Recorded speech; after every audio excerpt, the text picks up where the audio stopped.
Libur setiap hari Jumat. Terima kasih. Sang penakluk bijak si Sen 11. Litu dan Sen Bingqing meninggalkan kantor pemerintahan setempat, berputar-putar beberapa kali, dan tiba di sudut jalan yang ramai di mana orang-orang datang dan pergi. Saudaraku, apakah kita akan mendirikan lapak kita di sini? Sen Bingqing tak kuasa menahan tawa sepanjang perjalanan. Litu mengangguk dan berkata, jangan keluar dari peran nanti. Sen Bingqing menjawab, jangan khawatir, kemampuan aktingku tidak terlalu buruk.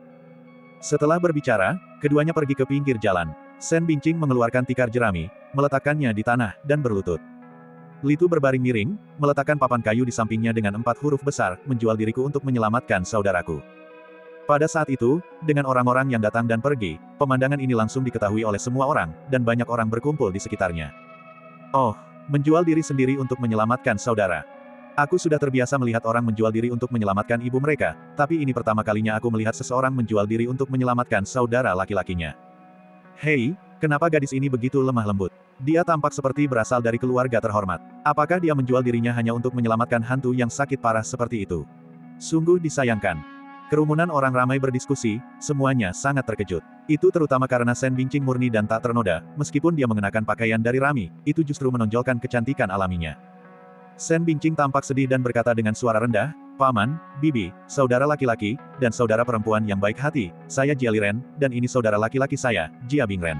Sayangnya, saudara laki-laki saya menderita penyakit serius, dan saya tidak punya pilihan lain selain menjual diri untuk menyelamatkannya.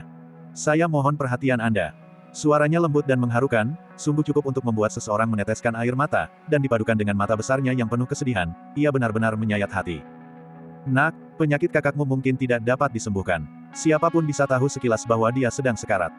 Benar sekali, mengorbankan diri untuk saudaramu ini, apa gunanya? Nak, jangan hancurkan seluruh hidupmu. Kemasi barang-barangmu dan pulanglah. Banyak orang di sekitarnya dengan baik hati menasihatinya. Saudara-saudara yang baik hati, saya kehilangan ibu saya ketika masih kecil, dan saudara laki-laki sayalah yang membesarkan saya. Belum lagi saudara laki-laki saya masih hidup, bahkan jika dia meninggal, saya akan menjual diri saya untuk menguburnya. Sen Bingqing berbicara dengan tegas. Aktingnya hampir tidak dapat dibedakan dari kenyataan, bahkan lebih realistis daripada kenyataan sebenarnya. Litu terbatuk hebat pada saat yang tepat. Sungguh wanita yang suci dan setia. Nak, berapa banyak uang yang kau minta untuk menjual dirimu? Akhirnya, seseorang angkat bicara.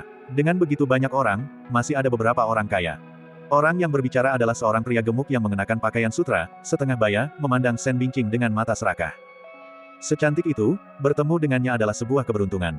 Dia jauh lebih baik daripada para istri yang tampak lusuh di rumah dan bahkan beberapa tingkat lebih cantik daripada para pelacur papan atas di rumah bordil. Sen Bingqing menoleh, menghela napas pelan, dan berkata, penyakit saudaraku sangat kompleks. Aku tidak berani meminta sejumlah uang tetap, aku hanya ingin saudaraku tetap berada di sisiku sampai dia sembuh. Mendengar itu, ekspresi pria gemuk itu langsung berubah. Dia berkata, kau gadis sama sekali tidak mengerti situasinya. Kau bisa saja meminta lebih banyak uang, itu tidak akan menjadi masalah, tetapi mengapa kau harus membawa hantu yang sakit parah seperti itu? Bisakah penyakitnya disembuhkan dalam 1 atau 2 hari? Bukankah itu akan merepotkan? Banyak orang yang bersemangat untuk berakting juga mengurungkan niatnya. Gadis ini memang sangat berbakat, tetapi tidak ada yang mau menerima orang yang tidak berguna seperti Litu karena hal itu. Benar sekali, beri saja dia uang dan biarkan dia hidup atau mati sendiri. Kamu bingung. Jika kamu melakukan ini, tidak akan ada yang berani membelimu. Benar sekali, Nak, kamu harus memikirkan kami. Kerumunan orang mulai membujuknya. Tak seorang pun mau menyerah, lagi pula, Sen Bingqing memang terlalu cantik. Namun bagaimana mungkin Sen Bingqing menyerah? Apapun yang dikatakan orang lain, dia menolak untuk bergeming. Hari mulai berakhir, dan orang-orang di pasar mulai bubar. Para pedagang di sekitar menghela napas. Seberapa keras pun mereka mencoba membujuknya, Jia Liren ini tetap tidak mau berkata apa-apa, dan mereka tidak punya cara untuk menghadapinya. Pada akhirnya, kelompok orang ini semakin marah dan berkata, kurasa kau sama sekali tidak ingin menyelamatkan saudaramu. Kau bisa berlutut di sini seumur hidup dan kau tetap tidak akan mampu menjual dirimu sendiri. Setelah mengatakan itu, kerumunan pun bubar. Saat ini, di sebuah restoran yang tidak jauh dari situ, seorang pria parubaya telah lama menatap ke arah ini. Saudara Lisan, aku di sini. Seorang pria lain berjalan mendekat, tampak cemas. Ada apa, Laosi? Kenapa kau terlihat begitu sedih? Tanya Lisan dengan terkejut. Hah, apa lagi yang bisa terjadi? Sejak Litu datang, jalur kita menuju benteng Heifeng terputus. Sulit mencari orang, dan sulit mengangkut mereka keluar. Sekarang Litu berada di kota, semua orang takut bertindak gegabah seperti sebelumnya. Kita hanya bisa mengendap-endap, dan kita tidak bisa menemukan target yang bagus. Dengan kecepatan ini, kurasa tidak akan lama lagi aku, Zhang Laozi, akan lumpuh di tangan Guru Guo. Zhang Laozi menghela napas sambil berbicara. Mendengar itu, Li San tersenyum tipis dan berkata, Laozi, aku punya rencana yang bisa segera menyelesaikan kebutuhan mendesakmu. Mendengar itu, Zhang Laozi sangat gembira dan berkata, Saudara Li San, silakan bicara. Li San tersenyum tipis dan berkata, lihat, di sudut jalan itu, ada seorang gadis yang menjual diri untuk menyelamatkan saudaranya. Aku telah mengamatinya selama sehari. Wanita ini memiliki kecantikan yang luar biasa, dan dia memang kemungkinan berasal dari keluarga miskin. Orang seperti itu seharusnya cukup bagimu untuk melakukan pelayanan besar di hadapan Tuan Guo Feng, bukan? Mendengar itu, Zhang Laozi sangat gembira dan berkata, terima kasih banyak, Saudara Li San. Aku akan mentraktirmu minum saat aku kembali. Setelah berbicara, Zhang Laozi bergegas turun dari restoran. Di belakangnya, Li San tersenyum penuh kemenangan. Ah, saudaraku, sepertinya kita salah perhitungan kali ini. Aku khawatir orang-orang itu tidak akan bisa dipancing keluar untuk sementara waktu. Setelah semua orang pergi, kata Shen Binqing pelan, menyeka keringat di wajahnya, tampak tak berdaya. Jangan panik, dengan kecantikanmu, meskipun kami tidak menjualmu hari ini, kami pasti akan menjualmu besok atau lusa. Li Tu, yang tadi berbaring sambil mengerang, akhirnya bisa bernapas lega saat ini. Nak, harga berapa yang kamu inginkan? Pada saat itu, seorang pria bertubuh besar bergegas mendekat dan bertanya. Orang itu tentu saja Zhang Laozi, yang baru saja berlari turun dari restoran. Melihat Shen Binqing, dia memang seorang wanita tercantik yang mampu mengguncang kota, dan dia tak bisa menahan rasa senang di hatinya. Orang seperti itu, bahkan Guru Guo Feng pasti akan sangat menghargainya. Mendengar itu, Shen Binqing segera tenang dan mengulangi syarat-syarat yang telah disebutkan sebelumnya. Zhang Laozi melambaikan tangannya, menepuk dadanya, dan berkata, aku adalah orang yang gemar mengumpulkan kebajikan dan melakukan perbuatan baik. Ikuti aku, penyakit saudaramu akan kutanggung. Mendengar itu, Li Tu dan Shen Binqing sangat gembira. Tampaknya ikan itu akhirnya memakan umpan. Ikuti aku. Zhang Laozi berkata sambil melemparkan sekantong perak, 10 tael perak ini untuk uang tabungan awal saudaramu. Di masa depan, jika ada kebutuhan, aku akan membayarnya dengan murah hati. Shen Binqing berpura-pura senang, dengan cepat mengemasi barang-barangnya, dan membantu Li Tu berdiri dari tanah. Zhang Laozi mengerutkan kening sambil melihat, berpikir dalam hati bahwa tidak heran tidak ada yang menginginkannya. Siapa yang mau menerima hantu yang sakit parah seperti itu? Namun dia tidak mengatakan apapun dan langsung memimpin jalan. Saat melangkah ke jalan, Zhang Laozi hanya melambaikan tangannya di tengah kerumunan, dan beberapa pria dengan tatapan tidak ramah mengikutinya dari belakang. Daerah ini adalah wilayah mereka, dan orang-orang mereka ada di mana-mana. Zhang Laozi memimpin jalan, dan semakin jauh mereka berjalan, semakin mereka menyimpang dari kota. Lingkungan sekitar menjadi sangat sepi, dan di sepetak lahan kosong di depan, samar-samar terlihat bangunan-bangunan terbengkalai. Barulah kemudian Shen Binqing bertanya dengan wajah ketakutan, Tuan, mengapa tempat ini semakin jauh? Anda membawa kami kemana? Zhang Laozi tersenyum dan berkata, kamu tidak perlu khawatir. Lagi pula, kamu sudah menjadi milikku, kan? Pada saat itu, ketiga pria yang mengikuti dari belakang juga menyusul, dan tanpa menyembunyikan apapun, berkata, saudara keempat, kau telah mendapatkan keuntungan besar kali ini. Dengan wanita secantik ini, Guru Guo pasti akan memberimu hadiah yang besar. Zhang Laozi juga tersenyum penuh kemenangan dan berkata, lumayanlah. Setelah berbicara, dia menatap Shen Binqing dengan senyum mesum dan berkata, apa yang kau tunggu? Cepatlah berjalan. Kalian, apakah kalian penculik? Tanya Shen Binqing dengan takut, meskipun matanya berbinar-binar karena bersemangat. Sudut-sudut bibir Li Tu memperlihatkan senyum yang tidak sepenuhnya berupa senyuman. Hahaha, hahaha. Zhang Laozi dan yang lainnya tertawa terbahak-bahak dan berkata, kau benar-benar naif, nak. Apa kau benar-benar berpikir ada banyak orang baik di dunia ini? Berhenti bicara omong kosong. Sekarang sudah sampai seperti ini, jika kau tidak mau pergi, kau tidak punya pilihan lain. Keempat pria itu sudah mengepung mereka dengan rapat. Lalu saudaraku, penyakit saudaraku. Shen Binqing menjadi semakin sedih. Jangan khawatir, setelah kami menjualmu, kami akan membakar hantu penderita TBC ini, saudaramu, dengan api. Untuk menghindari penularan kepada orang lain, kita bisa dianggap melakukan perbuatan baik, bukan? Zhang Laozi sangat sombong. Dia melangkah maju dan mendorong Shen Binqing. Shen Binqing dan Li Tu hanya bisa berjalan ke reruntuhan di bawah paksaan keempat pria itu. Bab 102. Saat mereka memasuki reruntuhan, Li Tu dan Shen Binqing sama-sama terkejut. Desa ini, yang tampak telah lama ditinggalkan, ternyata dipenuhi oleh banyak orang. Orang-orang datang dan pergi, dan area sekitarnya dipenuhi penjaga yang bersembunyi, sehingga tampak seperti pangkalan militer rahasia. Tidak heran mereka bisa bertahan di sini begitu lama. Li Tu tak kuasa menahan desahannya dalam hati. Seandainya dia tidak datang hari ini, dia mungkin tak akan pernah membayangkan bahwa markas operasi musuh berada di sini. Siapa yang pergi ke sana? Saat mereka mendekat, sebuah suara dingin terdengar dari balik bayangan. Mengubah yang tak terkalahkan, Seng Yong Nirwana. Zhang Laozi menjawab dengan santai, itu adalah kode rahasia mereka. Mendengar itu, hati Litu sedikit tergerak. Berubah, Seng Yong. Dia tiba-tiba teringat bahwa seorang pembunuh bayaran wanita tingkat tinggi pernah datang ke kediamannya untuk membunuhnya, dan wanita itu salah mengira dia sebagai seseorang bernama Seng Changping. Mungkinkah ada keterkaitan di sini? Namun Litu tidak punya waktu untuk berpikir lebih lanjut karena Zhang Laozi dan yang lainnya mendorong mereka ke dalam sebuah kuil yang bobrok. Begitu melangkah masuk, mereka melihat banyak pria berwajah garang berdiri di sekitar. Bagian tengah kuil itu secara mengejutkan telah direnovasi menjadi aula besar, di mana seorang pria duduk di dekat meja, tampak termenung. Jadi, itu kamu. Litu tak kuasa menahan senyum, karena ia pernah melihat orang ini sebelumnya.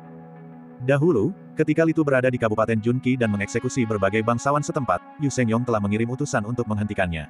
Utusan itu adalah orang yang ada di hadapannya, Guo Feng. Dia juga merupakan orang kepercayaan Yu Sengyong. Melapor kepada guru Guo, Zhang Laozi meminta audiensi. Seorang pria bertubuh tegap berbicara ke arah dalam, dan suara acuh tak acuh Guo Feng terdengar, biarkan dia masuk. Barulah kemudian Zhang Laozi memimpin Litu dan yang lainnya masuk ke dalam. Memasuki aula, Zhang Laozi berbicara dengan hormat, berkata, Tuan Guo, saya telah menemukan beberapa barang berkualitas tinggi. Ini pasti akan memenuhi kebutuhan di kota Yangsu. Mendengar itu, Guo Feng akhirnya menengadah dengan acuh tak acuh dan berkata, oh, barang macam apa yang membuatmu begitu percaya diri? Saat berbicara, pandangannya tertuju pada wajah Sen Bingqing. Asteris mendesis, asteris. Guo Feng tiba-tiba terkejut dan tanpa sadar berdiri, lalu berkata, dari mana kau menemukan wanita secantik ini? Dia menatap Sen Bingqing dari atas ke bawah, matanya dipenuhi kekaguman yang tak berujung. Sen Bingqing memang seorang wanita yang sangat cantik, sehingga sulit bagi siapapun untuk mengalihkan pandangan. Sen Bingqing kemudian tersenyum tipis, ekspresinya memancarkan kepercayaan diri. Melaporkan kepada Tuan Guo, saudara laki-laki gadis ini sakit parah.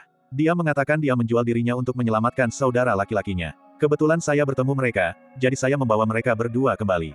Zhang Laozi juga sangat gembira, melihat guru Guo begitu bahagia berarti dia pasti akan menerima hadiah yang besar. Setelah mendengar itu, Guo Feng menjadi semakin tenang. Dia melirik Litu, sama sekali tidak mengenalinya. Sebaliknya, dia mencibir dengan nada menghina, orang yang sekarat seperti ini. Bawa dia keluar nanti dan habisi dia. Anggap saja itu sebagai tindakan belas kasihan. Ya, saya pasti akan mengurusnya. Zhang Laozi mengangguk dengan tergesa-gesa. Hei, bukankah kalian semua agak tidak berperasaan? Memperlakukan saudaraku seperti ini. Setidaknya, keluarkan anggur dan daging kalian dan perlakukan kami dengan baik. Saat itu, Sen Bingqing menyilangkan tangannya dan berbicara dengan tenang, tampak sama sekali tidak terganggu. Mendengar itu, Guo Feng terkejut. Seharusnya, Sen Bingqing sedang mengamuk atau berguling-guling di tanah memohon ampun sekarang juga. Ini terlalu tidak normal. Nona muda, apakah Anda tahu siapa kami, sehingga Anda berani bersikap begitu tenang? Guo Feng berbicara dengan suara rendah dan tegas. Biar ku katakan, kami adalah penculik. Hari ini, kami akan membunuh saudaramu dan menjualmu ke kota Yangzhou untuk dijadikan pelacur. Tambah Zhang Laozi dengan kasar, wajahnya penuh kesombongan, seolah menunggu reaksi ketakutan Sen Bingqing. Namun Sen Bingqing tetap tenang. Dia tersenyum tipis dan berkata, kalau begitu, apakah Anda tahu siapa saudara laki-laki saya? Melihatnya begitu yakin, Guo Feng dan Zhang Laozi sama-sama merasa jantung mereka berdebar kencang tanpa alasan. Pandangan mereka serentak tertuju pada Litu. Siapa kamu? Guo Feng berbicara dengan rasa cemas dan ragu-ragu. Orang di hadapannya, jelas terlihat seperti orang yang sakit-sakitan dan menyedihkan. Litu tersenyum tipis dan berkata, Saudara Guo Feng, kuharap kau baik-baik saja sejak terakhir kali kita bertemu. Suaranya tidak berubah. Mendengarnya, wajah Guo Feng berubah drastis. Tanpa sadar ia mundur beberapa langkah, kakinya lemas, dan ia roboh, menimpa meja di bawahnya. Tuan Guo, apakah Anda baik-baik saja? Zhang Laozi hampir ketakutan setengah mati melihat pemandangan itu. Dia bergegas mendekat dan membantu Guo Feng berdiri. Namun, Guo Feng memandang Litu seolah-olah ia sedang berada di sebuah upacara pemakaman. Pikirannya dipenuhi 1000 macam pikiran, tetapi hanya satu yang tersisa, semuanya sudah berakhir. Litu beneran datang ke sini. Ini, semuanya sudah berakhir. Tuan Guo, saya akan segera membawa orang ini keluar dan menghabisinya agar dia tidak menyinggung perasaan Anda. Zhang Laozi, yang sama sekali tidak menyadari apa yang terjadi, masih berbicara dengan nada jahat. Habisi ibumu. Guo Feng meraung marah dan menamparkan wajah Zhang Laozi. Pukulan itu membuat wajah Zhang Laozi langsung membengkak, dan dia terhuyung mundur beberapa langkah. Guru Guo. Zhang Laozi memandang Guo Feng dengan tidak percaya. Ekspresi Guo Feng berubah dengan cepat. Dalam sekejap, ia memikirkan banyak hal. Tiba-tiba, ia menggertakkan giginya dan berteriak keluar, semua orang pergi sekarang. Keluar dari sini, kalian semua. Seketika itu juga, para penjaga yang kebingungan di luar semuanya mundur.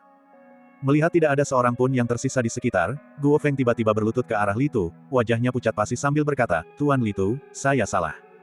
Li Tu. Mendengar dua kata itu, wajah Zhang Laosi langsung pucat pasi. Ternyata itu Li Tu. Bukankah Li Tu adalah prefek saat ini? Bagaimana mungkin dia menjadi sosok yang sakit-sakitan seperti ini sebelum mereka? Haha, kakak, lihat bagaimana kau menakut-nakuti guru Guo. Shen Bingqing tak bisa menahan senyumnya, pemandangan ini terlalu dramatis. Li Tu kemudian tersenyum tipis dan berkata, Tuan Guo terlalu sopan. Saat ia berbicara, keduanya tiba-tiba mengoleskan bedak dan perona pipi ke wajah mereka. Seketika, gumpalan debu berjatuhan, mengembalikan penampilan mereka seperti semula. Melihat ini, Zhang Laosi semakin tercengang. Ini, benarkah Li Tu? Wajah Zhang Laosi seketika berubah mengerikan, seolah-olah dia menelan mayat seorang anak, dan kakinya terus gemetar.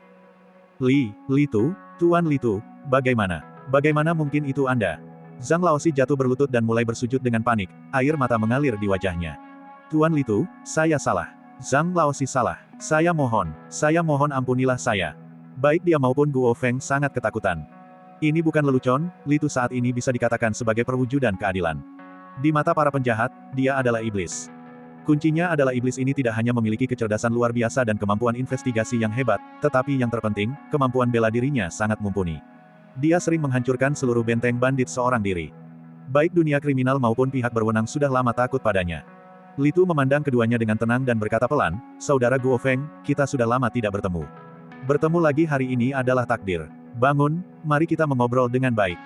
Mendengar itu, Guo Feng berdiri dengan sangat gugup dan berkata, Tuan Li, silakan duduk. Li Tu dan Shen Bingqing duduk dengan tenang. Li Tu berkata, Tuan Guo Feng adalah orang yang cerdas, Anda tidak menyuruh bawahan Anda mengepung dan menyerang saya. Guo Feng tersenyum getir dan berkata, Tuanku, Anda pasti bercanda. Semua orang di dunia tahu bahwa Tuan Li Tu mahir dalam menulis dan berpedang. Kemampuan bela diri Anda sedemikian rupa sehingga Anda bahkan tidak peduli dengan Raja Tinju Yangsu. Kelompok yang beragam seperti kami mungkin bisa mengalahkan orang lain, tetapi di hadapan Anda, kami hanyalah sekumpulan ayam tanah liat dan anjing tembikar. Dia sangat sadar diri. Jika tidak, menyingkirkan Li Tu tentu akan menjadi pilihan terbaik. Li Tu mengangguk dan berkata, karena kakak Guo Feng begitu bijaksana, maka aku, Li Tu, tidak akan bertele-tele. Aku akan memberimu pilihan, hidup atau mati. Pilih salah satu. Mendengar itu, wajah Guo Feng berubah drastis, dan Zhang Laosi juga terkejut. Bab 103. Dua pilihan, hidup atau mati. Ekspresi Guo Feng berubah drastis. Ia bergumul dalam hatinya, lalu mendongak dan bertanya, bolehkah saya bertanya, Tuan Li Tu, apa sebenarnya pilihan antara hidup dan mati? Li Tu berkata dengan acuh tak acuh, Saudara Guo Feng, Anda adalah orang yang cerdas.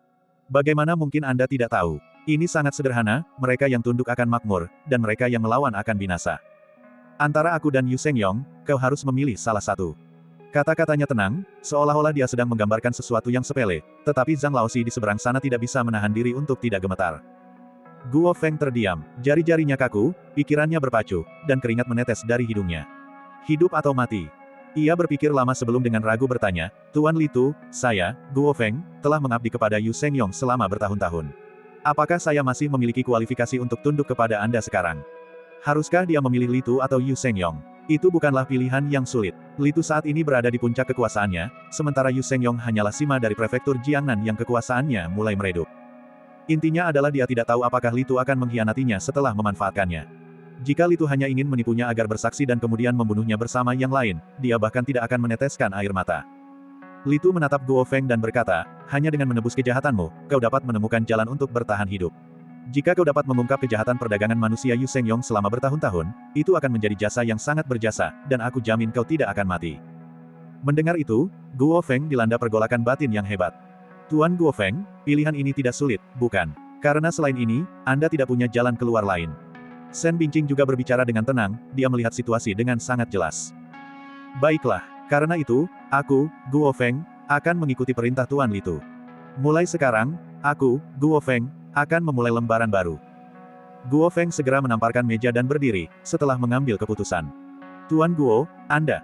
Zhang Laosi terkejut dan heran. Guo Feng akan menyerah begitu saja kepada Li Tu. Bagaimana dengan saya?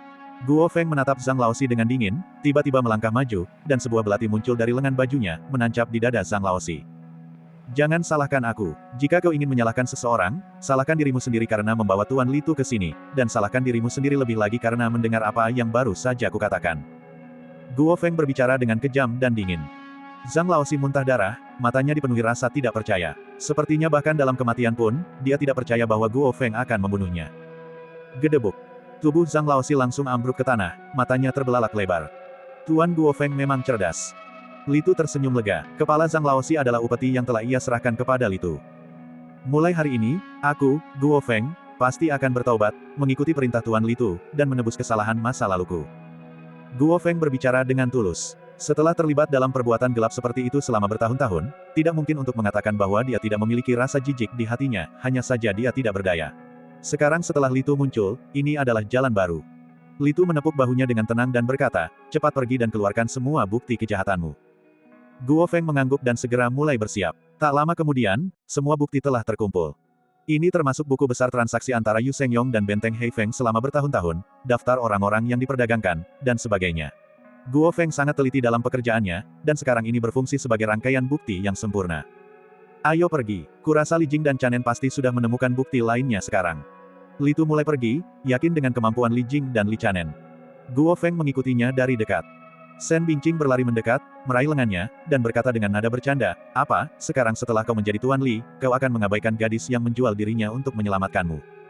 Li Tu tersenyum. Shen Bingqing ini cukup murah hati dan sama sekali tidak malu. Kelompok itu kembali ke Yamen, di mana semua personel telah digantikan oleh Li Jing dengan orang-orangnya sendiri. Tuan Li Tu, Anda akhirnya kembali. Begitu Li Tu masuk, Li Chanen dan Li Jing menghampirinya untuk menyambut, sambil berkata, kami tidak tahu sampai kami mengecek, dan kami terkejut ketika mengetahuinya. Yu Shengyong ini mengendalikan hampir semua industri bawah tanah di prefektur Jiangnan. Li Tu mengangguk, dia sudah menduga hal ini. Apakah personel yang bersangkutan telah ditangkap? Li Jing berkata, Liu Dakui, yang bertanggung jawab atas rumah bordil, Zhang Xiaoli, yang bertanggung jawab atas penyelundupan. Mereka semua telah ditangkap. Mereka sedang diinterogasi di aula sekarang, tetapi mulut mereka sangat tertutup, dan mereka tidak mau mengatakan sepatah kata pun. Li Tu mengangguk dan berjalan ke aula utama. Ada 5 atau 6 orang di sana, semuanya menutup mulut rapat-rapat, tidak mengucapkan sepatah kata pun.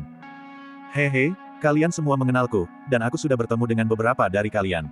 Tak perlu basa-basi, apakah kalian semua bertekad untuk dimakamkan bersama Yu Shengyong? Li Tu berbicara, tetapi kelompok itu tetap diam. Mereka semua memasang ekspresi mencibir di wajah mereka. Saat tiba, mereka sudah memikirkan tindakan balasan. Li Tu adalah seorang pejabat yang terkenal jujur dan berintegritas. Berurusan dengan pria terhormat seperti itu adalah hal yang paling mudah, selama mereka mengertakkan gigi, Li Tu tidak akan punya cara untuk menghadapi mereka.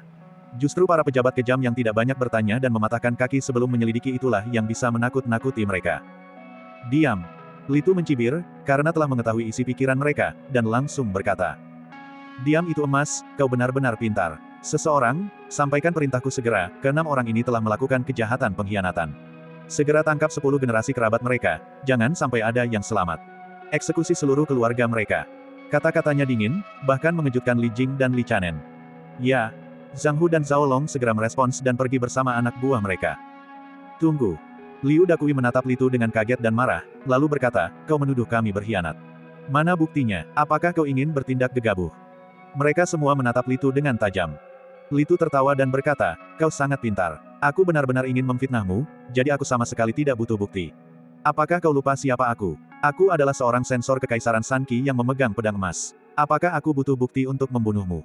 Saat itu, Li Tu bersikap dingin, meremehkan, dan kurang ajar. Kamu menyalahgunakan kekuasaan pribadimu. Li Tu, kau ingin menjebak kami. Kami akan melaporkanmu. Kami akan melaporkanmu ke ibu kota dan membongkar kebusukanmu, pejabat korup. Mereka sangat marah. Merekalah yang selalu menjebak orang lain, namun sekarang mereka malah dijebak balik. Laporkan, biar ku katakan yang sebenarnya, Yu Shengyong sudah tamat. Jika kalian ingin melawanku, kalian mencari masalah. Seseorang, segera pergi dan serbu rumah mereka. Simpan semua harta yang kalian temukan di rumah mereka untukku. Li Tu berbicara dengan nada mendominasi, wajahnya penuh dengan niat membunuh, seolah-olah dia tidak peduli apa yang mereka lakukan. Mendengar itu, wajah Liu Dakui dan yang lainnya berubah. Karena mereka takut Li Tu adalah pejabat yang baik, mereka ingin bersikap keras kepala, tetapi mereka tidak menyangka Li Tu akan bertindak begitu gegabah. Kau, Li Tu, kau bertingkah seperti orang gila. Apakah kau pantas mendapatkan reputasimu? Anda dikenal karena memecahkan kasus seperti dewa, namun Anda memperlakukan kami seperti ini. Anda sama sekali tidak bertindak untuk rakyat. Tepat sekali, bagaimana bisa Anda memperlakukan kami seperti ini? Mereka menanyainya, merasa tidak yakin dan tersinggung. Wajah Li Tu berubah dingin, dan dia berkata, maaf, tetapi bagi kalian, aku, Li Tu, tidak pernah peduli dengan metode, hanya hasil. Saya akan segera bertindak. Li Chanen juga langsung setuju. Tunggu, tunggu. Liu Dakui tercengang dan buru-buru berbicara, berkata dengan cemas, Tuan, mari kita bicarakan ini, mari kita bicarakan ini. Li Tu tertawa dan berkata, seseorang, segera pergi dan serbu rumah mereka. Ingat, lari ke sana. Serbu rumah bos Liu dulu. Dipahami. Li Chanen memberi hormat dan segera pergi bersama sekelompok kurir Yamen. Tuan Li, saya bersedia bicara sekarang. Mengapa Anda? Liu Dakui ketakutan, duduk di lantai, dan gemetar. Semua orang terkejut. Apakah Li Tu benar-benar akan memusnahkan mereka semua?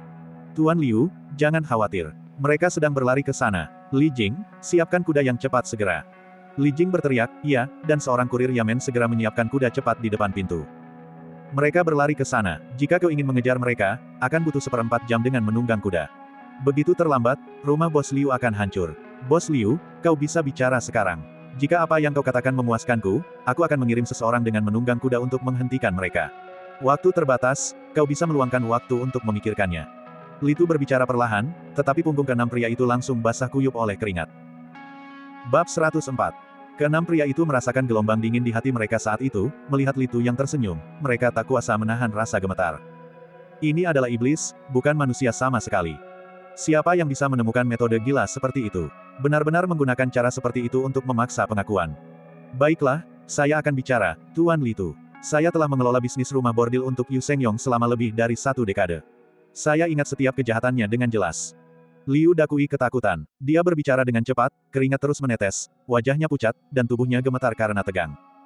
Li Jing berdiri di samping, dengan cepat mencatat semua yang dikatakan pria itu. Pada tahun kelima Zheng Yuan, Yu Sengyong tertarik pada putri Patua Sang dari sudut jalan.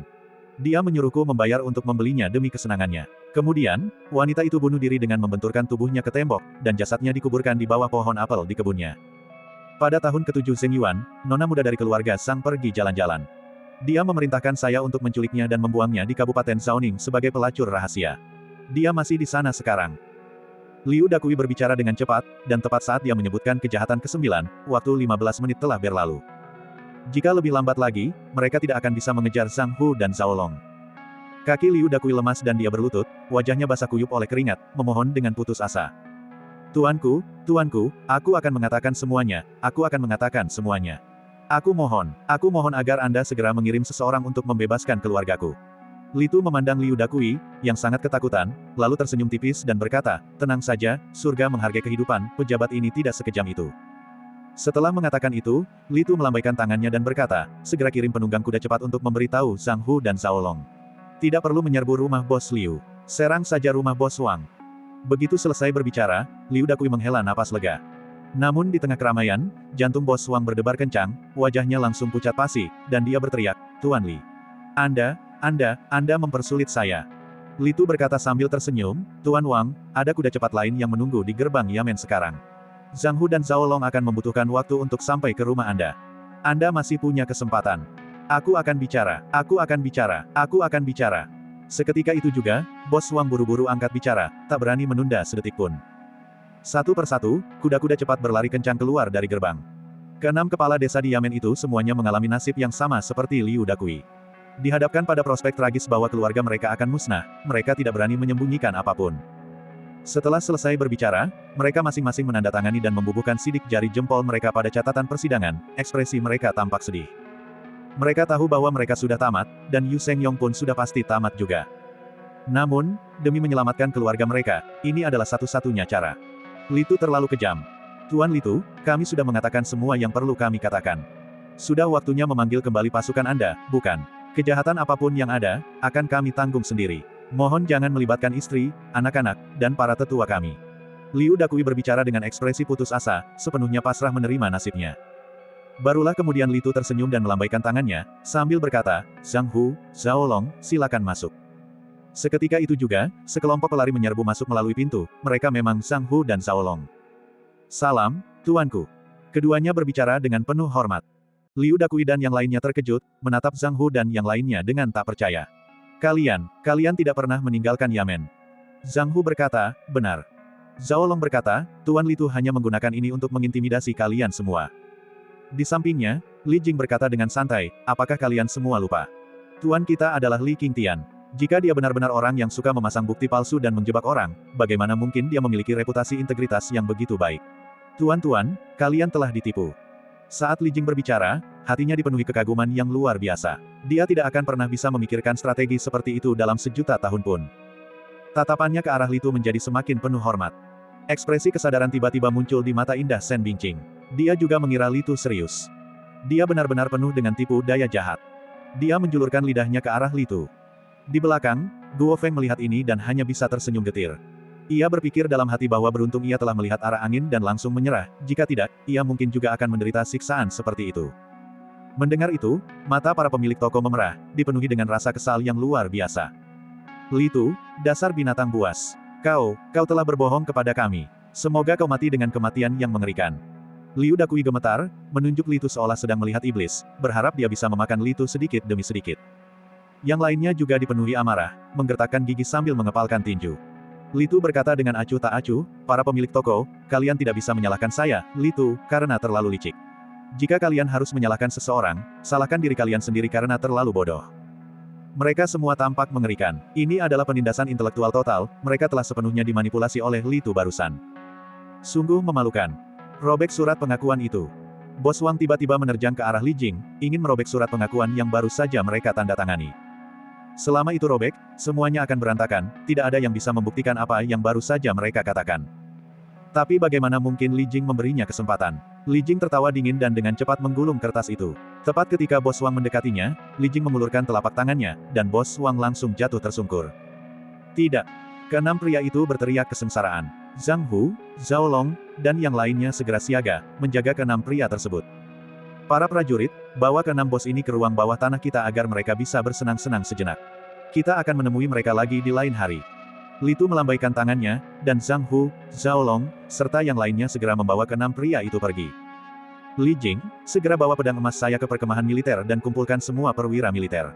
Katakan bahwa Kaisar telah mengeluarkan dekrit untuk mempromosikan mereka, dan gunakan tipu daya untuk mengendalikan mereka terlebih dahulu. Li Chanen, bawa Zhang Hu dan Zhao Long dan ikuti aku ke kediaman Sima untuk menangkap Yu Shengyong. Li Tu berbicara dengan suara dingin, dan kantor pemerintahan setempat langsung bergerak cepat. Li Jing adalah orang pertama yang berpacu pergi. Yu Shengyong telah menjabat sebagai Sima Prefektur Jiangnan selama bertahun-tahun, dan pasukan kota berada di bawah kendalinya, kekuasaannya harus dilumpuhkan terlebih dahulu.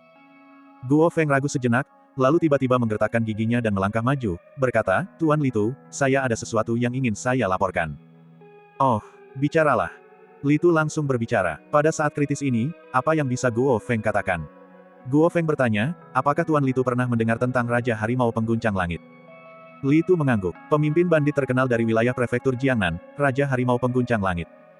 Benar, Guo Feng mengangguk, tampak sangat serius saat mengucapkan kata demi kata, Yu Shengyong adalah Raja Harimau Pengguncang Langit. Yu Shengyong adalah Raja Harimau yang mengguncang langit.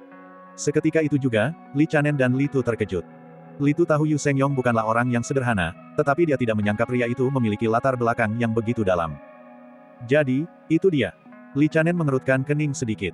Dari kelihatannya, menangkap Yu Shengyong mungkin tidak semudah itu. Selain itu, Yu Shengyong memiliki nama lain, Seng Changping. Ini adalah nama aslinya. Pada tahap ini, dia tidak lagi menyembunyikan apapun. Awalnya, dia masih memiliki secercah harapan untuk perubahan keadaan, jadi dia tidak memberitahu Li Tu petunjuk penting ini. Namun, penampilan Li Tu barusan benar-benar memikatnya. Saat ini, dia memuja Li Tu seperti dewa. Seng berubah. Dalam sekejap, Li Tu memahami semuanya.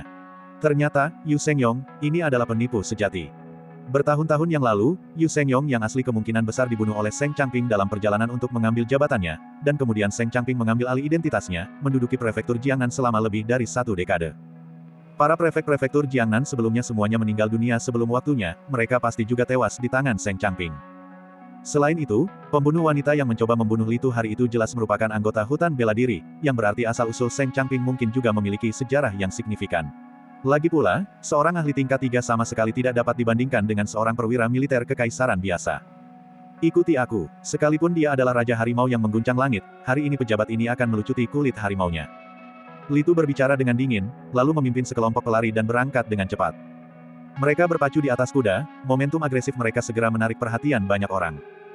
Apa yang terjadi? Tuan Li Tu secara pribadi mengambil tindakan. Pasti ada sesuatu yang besar telah terjadi. Hal-hal biasa tidak akan merepotkan Tuan Li Tu. Memang, arah yang mereka tuju adalah menuju kediaman Sima. Kerumunan orang berdiskusi dengan penuh semangat, merasakan bahwa sesuatu yang luar biasa akan segera terjadi. Berita itu menyebar kemana-mana, dan banyak orang mengikuti tim Litu untuk menyaksikan keseruan tersebut. Litu dan yang lainnya memacu kuda mereka, dan tak lama kemudian, mereka akhirnya tiba di depan kediaman Sima. Bab 105. Gerbang kediaman Sima tertutup rapat. Litu menghentikan kudanya di depan kediaman Sima dan berteriak lantang, Yu Sengyong, Sima dari prefektur Jiangnan, telah melakukan kejahatan keji dan melanggar hukum. Pejabat ini telah menyelidiki dan mengklarifikasi semuanya.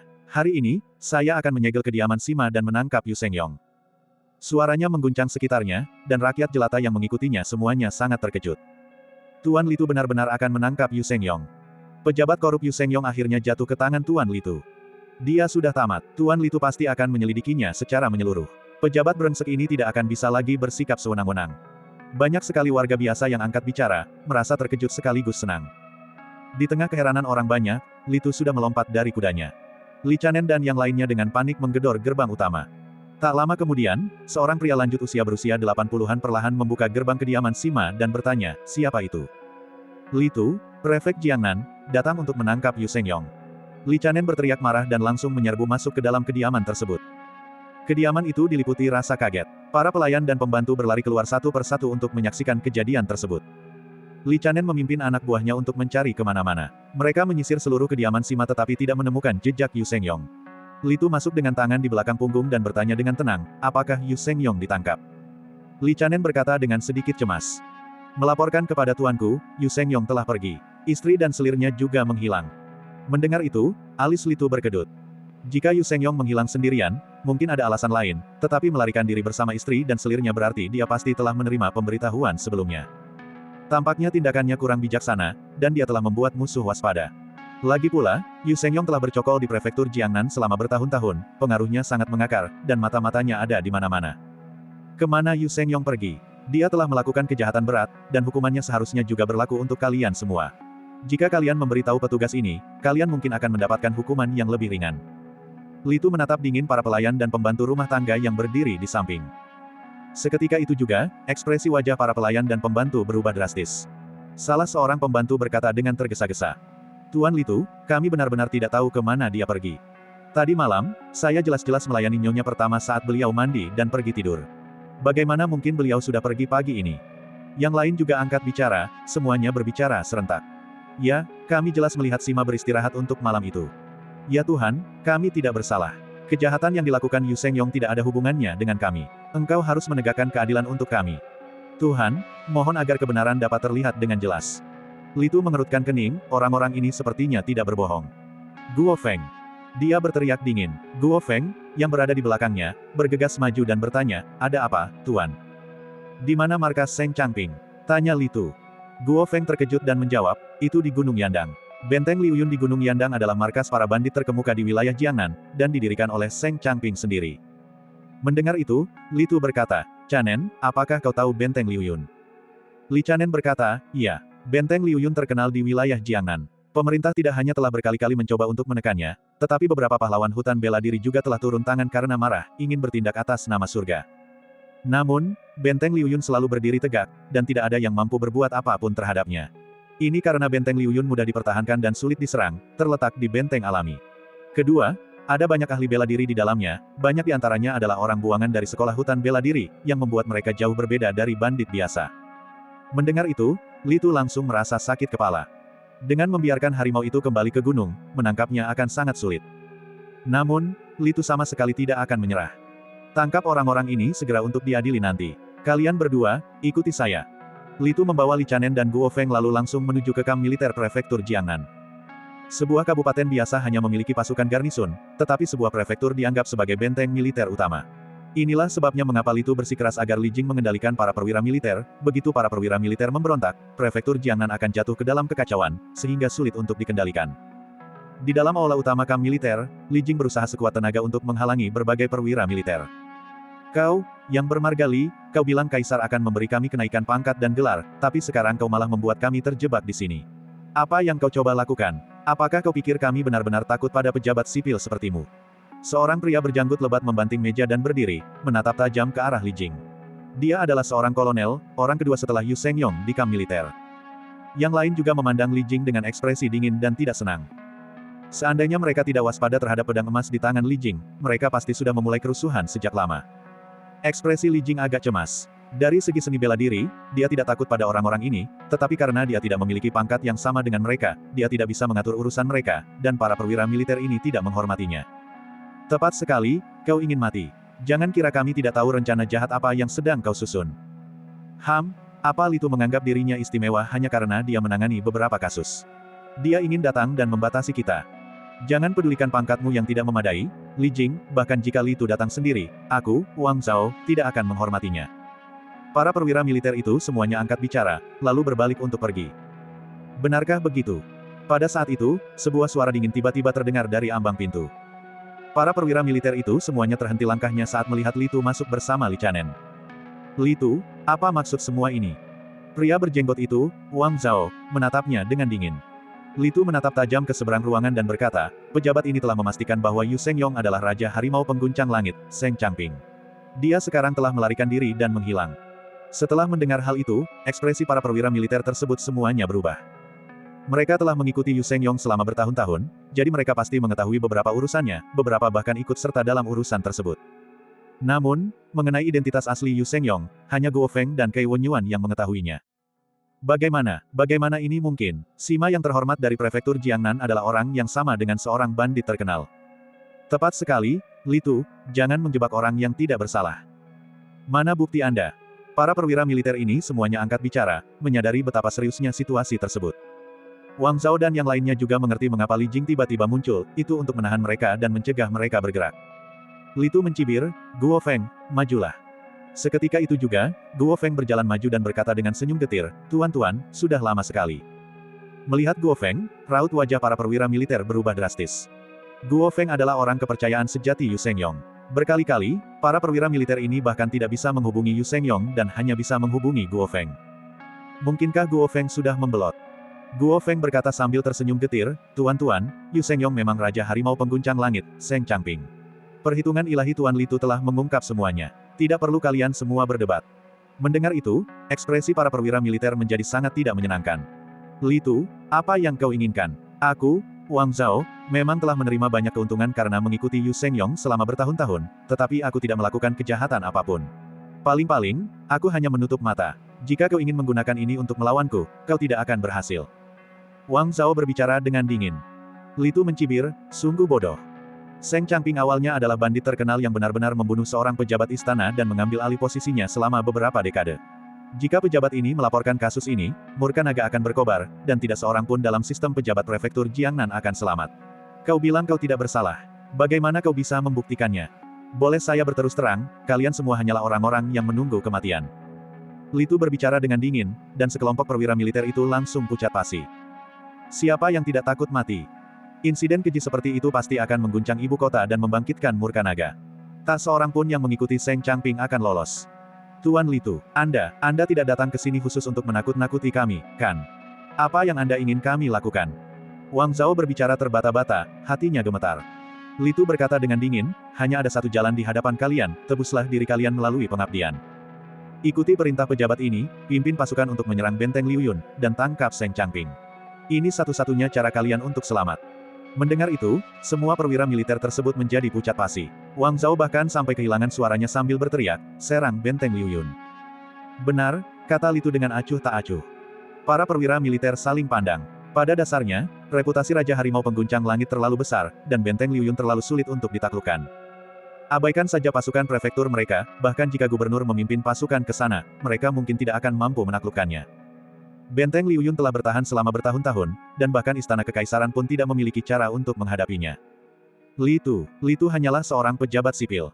Apa yang dia ketahui? Inilah yang dipikirkan para perwira militer saat mereka memandang Li Tu, kecurigaan terlihat jelas di wajah mereka. Li Tu berkata dengan santai, kalian tidak berani. Istana melatih tentara selama 1000 hari hanya untuk menggunakan mereka sesaat. Namun ketika tiba saatnya kalian dibutuhkan, kalian semua menjadi pengecut. Jika kalian penakut seperti tikus, mengapa tidak pulang saja dan menghangatkan ranjang istri kalian dan hidup dari mereka? Sekumpulan sampah yang tidak berguna. Mendengar ini, wajah para perwira militer memerah karena gelisah. Wang Zhao berkata dengan marah, Li Tu, jangan meremehkan orang lain. Aku khawatir ketika kita sampai di benteng Liuyun, orang pertama yang akan melarikan diri adalah kau. Sialan, toh ini jalan buntu. Daripada mati dalam penghinaan, lebih baik mati dalam pertempuran dan setidaknya meninggalkan nama baik. Benar, seorang pejabat sipil berani mengejek kita seperti ini. Kita harus memberinya pelajaran. Bukankah itu benteng Liu Yun? Ayo kita pergi. Para perwira militer semuanya berbicara dengan marah. Li Tu kemudian tersenyum tipis dan berkata, Tuan Wang Zhao, silakan pimpin pasukan dan ikuti saya. Li Jing akhirnya juga menghela napas lega. Ia tak bisa menahan rasa kagum yang mendalam terhadap Li Tu, hanya dengan beberapa kata, ia telah membuat sekelompok perwira militer berkhianat. Dengan kebijaksanaan seperti itu, dia hampir bisa menyaingi Kong Ming, bukan? Sebuah pikiran tiba-tiba terlintas di benak Li Jing. Bab 106. Meskipun kelompok pejabat militer ini telah diprovokasi oleh Li Tu dan dipaksa untuk mengikutinya, rasa takut batin mereka terhadap benteng Liu Yun belum hilang. Selain itu, mereka sangat meragukan kemampuan Li Tu. Sialan, tidak ada salahnya mengikutinya, lagi pula, orang ini pasti akan ketakutan. Banyak orang yang memiliki pemikiran ini. Li Tu memimpin 2.000 orang, debu mengepul, saat mereka menyerbu menuju Gunung Yandang. Setelah sekitar setengah hari, mereka akhirnya melihat Gunung Yandang yang menjulang tinggi. Gunung Yandang sangat curam, dengan hanya 2 jalur gunung berbahaya yang menuju ke atas. Kedua jalur tersebut diblokir oleh bunker dan penjaga tersembunyi, sehingga tempat itu menjadi tempat di mana satu orang dapat mempertahankan jalur tersebut dan 10.000 orang tidak dapat melewatinya. Tuan Li Tu, ini adalah Gunung Yandang. Apakah menurut Anda perlu mendaki ke atas? Wang Zhao mencibir dalam hatinya, tetapi wajahnya tetap menunjukkan rasa hormat saat berbicara, berharap Li Tu segera berbalik. Li Tu meliriknya, Gunung Yandang memang mudah dipertahankan dan sulit diserang. Jika mereka menyerang langsung dari depan, saya khawatir kedua ribu orang itu akan musnah sebelum mereka bahkan bisa mencapai lereng gunung. Kalian anak-anak pemerintah di bawah sana, apakah kalian ingin mati? Sebuah suara kasar terdengar dari Gunung Yandang. Tiba-tiba, ratusan orang muncul dari bunker, pos persembunyian, dan tebing di kedua sisinya. Mereka sudah dipersiapkan sejak lama. Di antara ratusan bandit, seorang pria keluar dari atas bunker batu yang tinggi. Dia berdiri dengan tangan di belakang punggung dan mencibir ke bawah. Li Tu, apa kau benar-benar berpikir kau bisa mengalahkanku? Sungguh khayalan. Orang ini tak lain adalah Yu Sengyong. Mungkin sekarang lebih tepat memanggilnya Seng Changping. Di belakangnya, Kai Wenyuan mengikuti dari dekat, bersama dengan 6 atau 7 ahli bela diri yang tangguh, semuanya berdiri dengan dingin. Haha, sekumpulan anak anjing, dan kau berani datang mencari kematian. Sungguh menggelikan, seorang pejabat sipil biasa berani datang dan menyerang kita. Kurasa kita bahkan tidak perlu bertahan, biarkan saja 3 atau 5 orang menyerbu, dan mereka akan kocar-kocar. Para bandit yang tak terhitung jumlahnya tertawa terbahak-bahak. Pasukan pemerintah di bawah, melihat pemandangan ini, benar-benar marah dan takut. Guo Feng, aku sangat mempercayaimu, namun kau berani membelot dan mengkhianatiku. Lihat saja nanti, aku pasti akan memusnahkan seluruh keluargamu. Seng Changping memandang Guo Feng di samping Li Tu, sangat membencinya. Meskipun ia dapat mengandalkan pertahanan alami Gunung Yandang untuk tetap kokoh seperti batu, kehilangan tempat yang menguntungkan seperti prefektur Jiangnan berarti ia hanya bisa menjadi raja gunung di masa depan. Seng Changping dipenuhi dengan kebencian dan penyesalan yang tak berujung. Lagi pula, meskipun pejabat dan bandit tidak berbeda, di mana seseorang dapat memuaskan hasrat akan jabatan resmi sebagai seorang bandit. Terlebih lagi, menjadi pejabat jauh lebih menyenangkan daripada menjadi bandit, membakar, membunuh, dan menjara adalah hal-hal yang hanya dilakukan oleh perampok kelas bawah. Mengenakan jubah resmi, memanipulasi kekuasaan, terlibat dalam pertukaran korup, mengucapkan kata-kata baik dan moralitas sambil menyimpan hati yang bejat dan penuh nafsu, inilah potret sebenarnya dari pejabat korup tersebut. Ekspresi Li Tu tampak acuh tak acuh. Dia mendongak ke arah gunung dan berkata dengan tenang, Seng Changping, bagaimana kalau aku bertaruh denganmu? Mendengar itu, Seng Changping mencibir, Li Tu, aku tahu kau penuh dengan ide-ide buruk. Tapi apa yang bisa kau lakukan padaku sekarang? Baiklah, mari kita bertaruh. Taruhan apapun, aku siap. Li Tu berkata dengan tenang, bagus. Aku yakin dalam 3 hari, kau akan memimpin orang-orang ini dan menuruni Gunung Yandang dengan berlutut. Kata-kata itu tenang, dipenuhi energi batin, dan menyebar ke seluruh puncak gunung. Dalam sekejap, seluruh tempat kejadian tiba-tiba menjadi sunyi. Semua orang terdiam sejenak, wajah mereka penuh keheranan, seolah-olah mereka salah dengar. Apa yang dia katakan? Apakah aku mendengarnya dengan benar? Aku pasti sedang berhalusinasi. Semua orang berbicara dengan tidak percaya, memandang Li Tu seolah-olah mereka telah melihat hantu. Apa yang kau katakan? Seng Changping terkejut dan marah, kata-kata Li Tu sama sekali tidak menghormatinya. Dalam 3 hari, aku pasti akan menaklukkan Gunung Yandang. Li Tu berbicara dengan tenang, suaranya tidak berubah, kepercayaan dirinya tak tergoyahkan. Kali ini, semua orang terkejut. 3 hari, apa dia bercanda? Bahkan dengan pasukan 10.000 orang, mungkin tidak mungkin merebut benteng alami seperti itu dalam 3 hari, apalagi dengan 2.000 pasukan prefektur kita. Bagaimana mungkin? Benar, Li Tu memang jago memecahkan kasus, tapi urusan militer. Dia hanya seorang pejabat sipil. Bahkan pasukan yang dibawa Litu pun merasa terkejut dan menganggapnya tidak masuk akal, mereka sendiri pun kehilangan kepercayaan. Wang Zhao buru-buru berkata, Tuan, bahkan jika Anda memindahkan semua pasukan dari prefektur Jiangnan, itu tidak mungkin dilakukan dalam waktu 3 hari. Anda harus berpikir matang, akan sangat sulit ketika saatnya tiba. Namun, Litu bertindak seolah-olah tidak mendengar, melambaikan tangannya dan berkata, aku punya rencana sendiri, kau hanya perlu melaksanakannya. Mendengar itu, Wang Zhao hanya bisa mendesah, meskipun wajahnya penuh ketidakpercayaan. Dia harus menutup mulutnya, tetapi dalam hatinya dia mencibir, menunggu untuk melihat Litu mempermalukan dirinya sendiri. Sungguh arogan. Hanya karena pejabat sampah ini, dia ingin memusnahkan kita dalam 3 hari. Ah, lupakan 3 hari, bagaimana kalau kita memberinya 3 tahun? Bagaimana dengan 30 tahun atau 300 tahun? Di Gunung Yandang, para bandit juga terus-menerus mencibir, mengejek dan mencemooh, mengira ini hanya lelucon. Itu adalah puncak dari absurditas. Selama bertahun-tahun, benteng Liuyun mereka telah menjelajah jauh dan luas, dan berapa kali kampanye pengepungan pemerintah berakhir tanpa hasil. Mereka benar-benar tidak menganggap remeh seseorang di level itu. Seng Changping mencibir lebih keras lagi, bagus. Sungguh keberanian yang luar biasa. Karena itu, aku akan menerima taruhan ini denganmu. 3 hari kemudian, aku akan membuatmu membuang baju sirah dan senjatamu, dan kembali ke prefektur Jiangnan dengan kekalahan total. Dia sangat arogan. Mundur. Litu segera melambaikan tangannya, memerintahkan pasukan untuk mundur sejauh 3 mil. Setelah mundur sejauh 3 mil, mereka mendirikan kemah di lapangan terbuka, dan semua jenderal berkumpul di tenda militer pusat. Litu ini sangat ingin sukses instan, membuat klaim yang begitu sombong. Apa yang harus kita lakukan? Tepat sekali, aku tahu tidak akan ada hal baik yang dihasilkan dari mengikutinya. Ah, kali ini kita akan jadi bahan tertawaan. Litu dan Li Chanen belum tiba, dan rombongan jenderal itu terus mengeluh tanpa henti. Saat itu, Litu sedang menulis surat permohonan kepada tahta. Peristiwa yang terjadi di prefektur Jiangnan sangat penting dan perlu segera dilaporkan kepada kaisar. Setelah selesai, Litu mengutus seorang utusan, menyuruhnya untuk berkuda secepat mungkin menuju ibu kota. Yang mulia, kelompok pejabat militer itu sama sekali tidak memiliki kepercayaan. Li Chanen berbicara, juga dengan nada khawatir. 3 hari, dia sudah memikirkannya di mana-mana, tetapi dia tidak menemukan jalan keluar. Mengapa Litu begitu percaya diri? Ikuti aku. Litu segera melangkah menuju tenda militer pusat.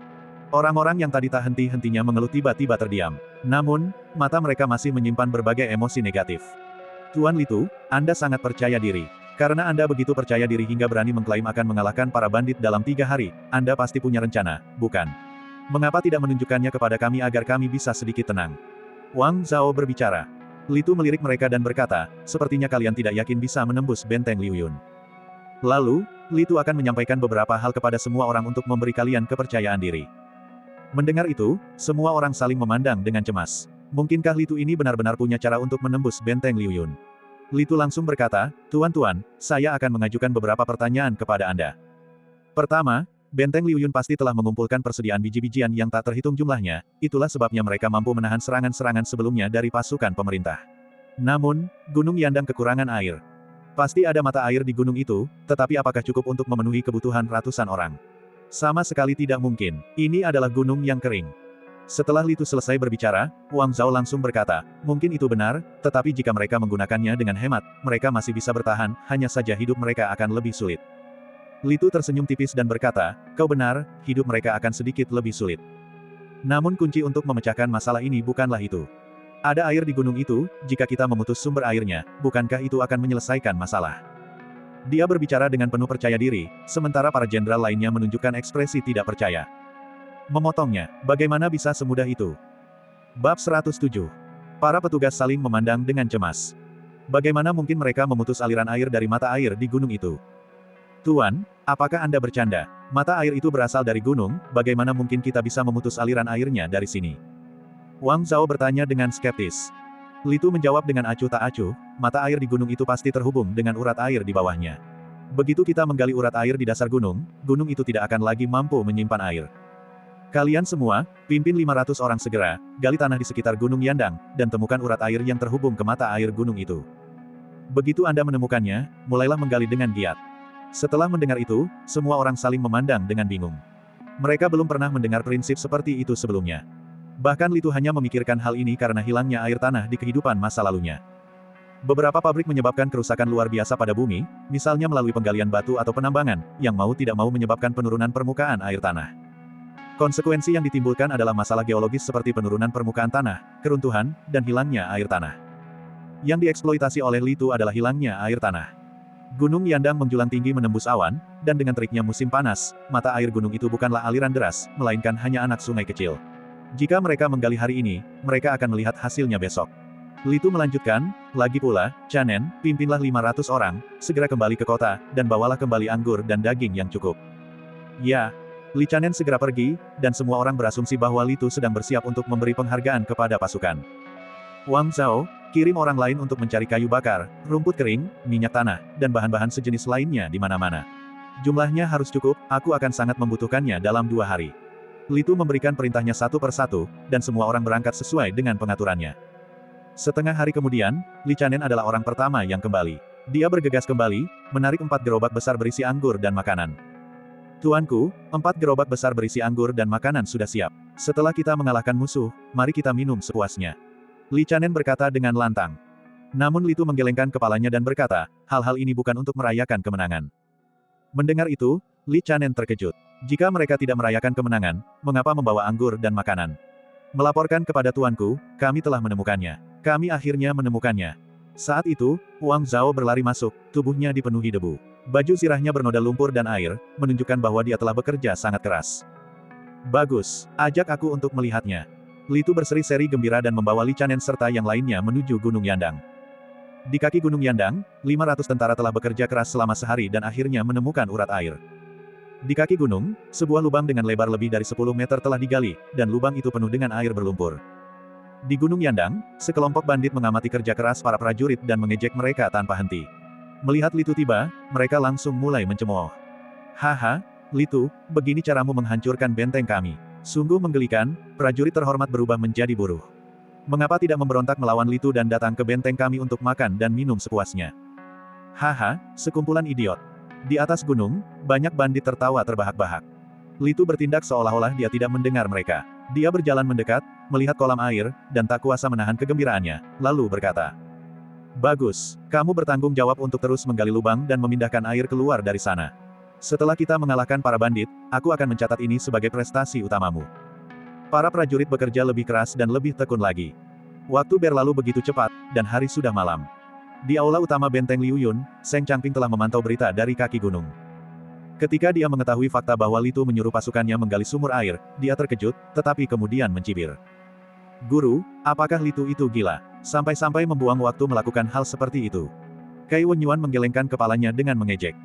Benar sekali, kukira siapapun yang mengalahkan Raja Tinju Yangzu akan menjadi seseorang yang terkenal, tetapi ternyata dia hanyalah orang yang keras kepala dan tidak masuk akal. Saudara Seng, Anda telah mendominasi prefektur Jiangnan selama beberapa dekade, namun Anda dipaksa pergi oleh orang yang masih minim pengalaman seperti dia, sungguh disayangkan.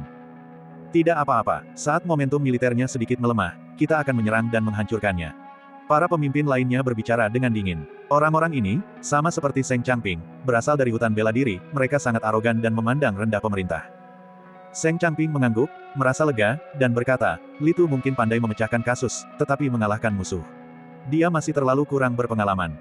Begitu dia selesai berbicara, seorang bandit berlari masuk dan berkata, para pemimpin, sesuatu yang mengerikan telah terjadi. Ia panik, dan para pemimpin bandit mengerutkan kening. Seng Changping berkata dengan tidak senang, apa yang terjadi? Mengapa kalian begitu panik? Perampok itu berkata, melaporkan kepada pemimpin agung, pasokan air kita telah terputus. Mendengar itu, semua pemimpin di ruangan itu tiba-tiba berubah warna dan langsung berdiri. Apa, terputus? Mustahil. Seorang pemimpin berkata dengan terkejut. Benar, mata air di gunung kita tidak pernah kering di musim apapun, bagaimana mungkin airnya bisa terputus? Apa sebenarnya yang sedang terjadi? Semua orang sangat terkejut, jantung mereka berdebar kencang seketika. Mengapa benteng Liu Yun mereka begitu kokoh seperti batu? Mengapa benteng itu tidak pernah runtuh?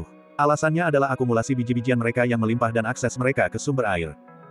Jika tidak ada air, seberapa banyak pun biji-bijian yang telah mereka kumpulkan, semuanya akan sia-sia. Tanpa makanan, mereka masih bisa bertahan, tetapi tanpa air, mereka tidak akan bertahan 3 hari.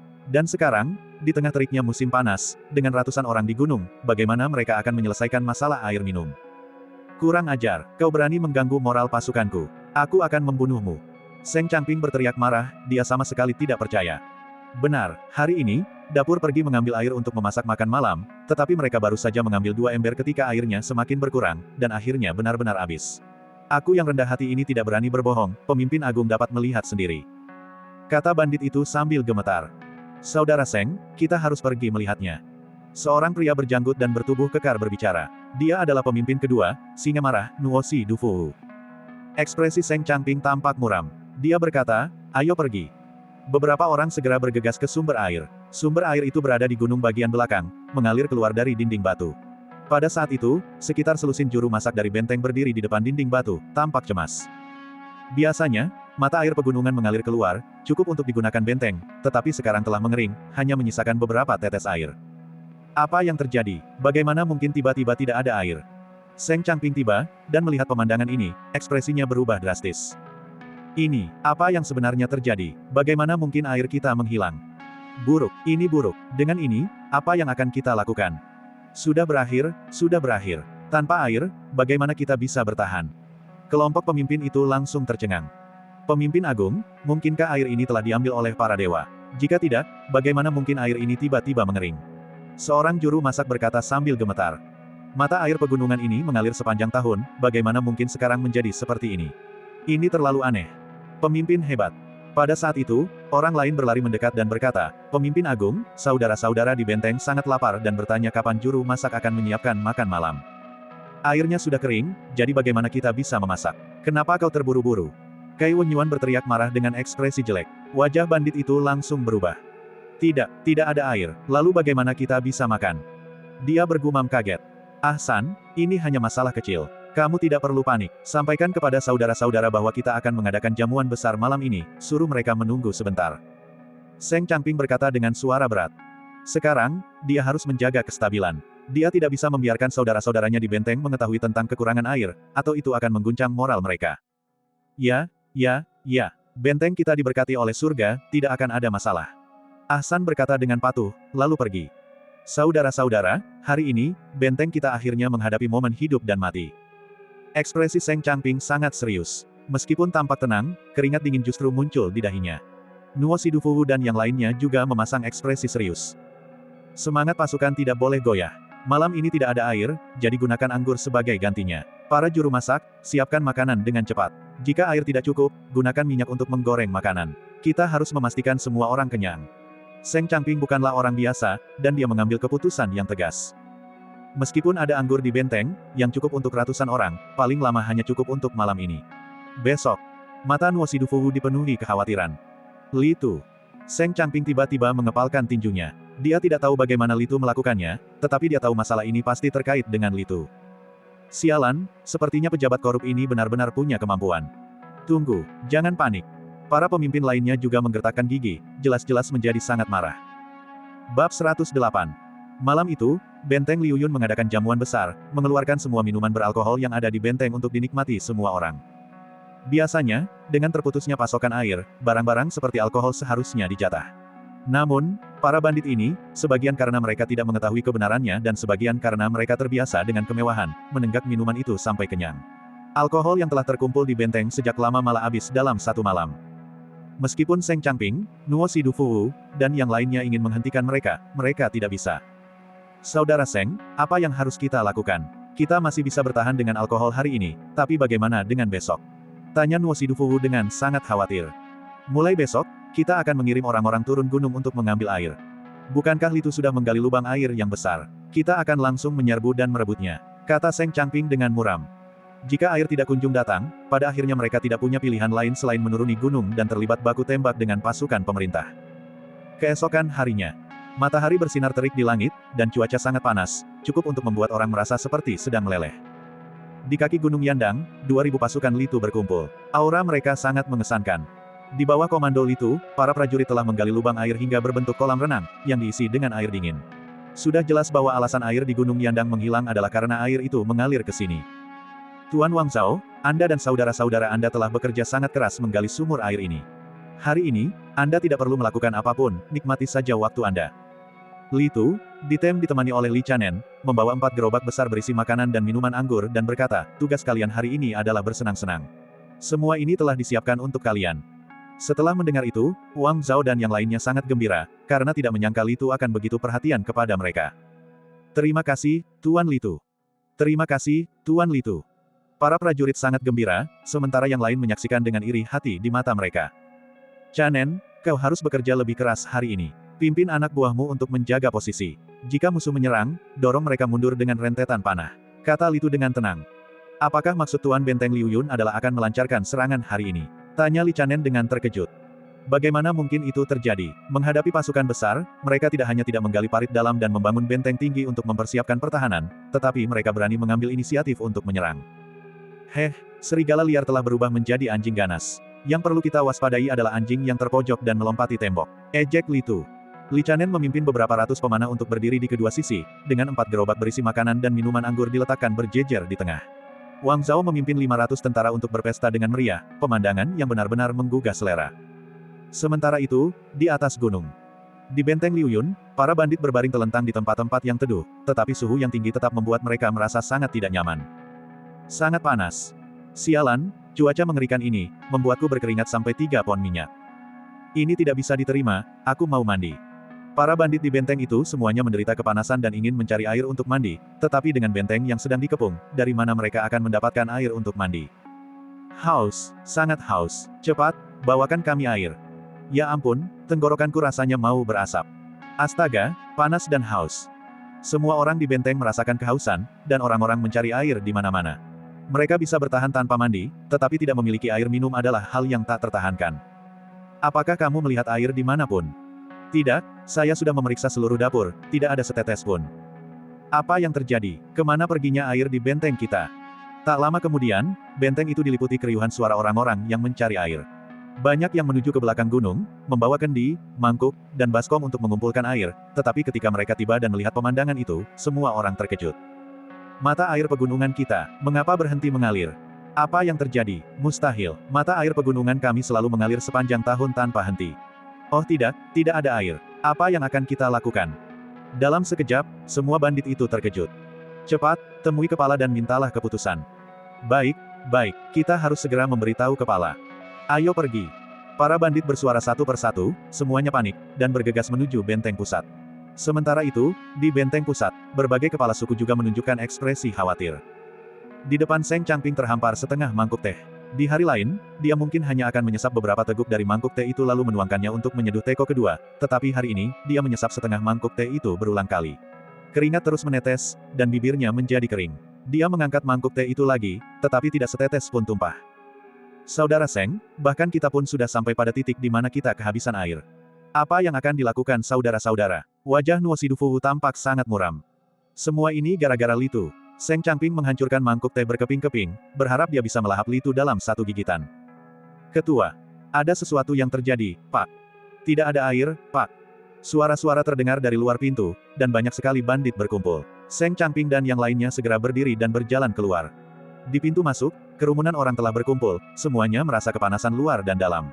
Banyak yang melepas pakaian mereka, kulit mereka mengelupas karena terik matahari.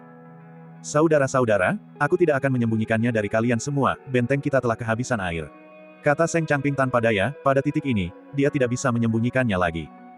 Ekspresi semua orang muram, dan mereka berkata, Kepala, kita tidak bisa hidup tanpa air.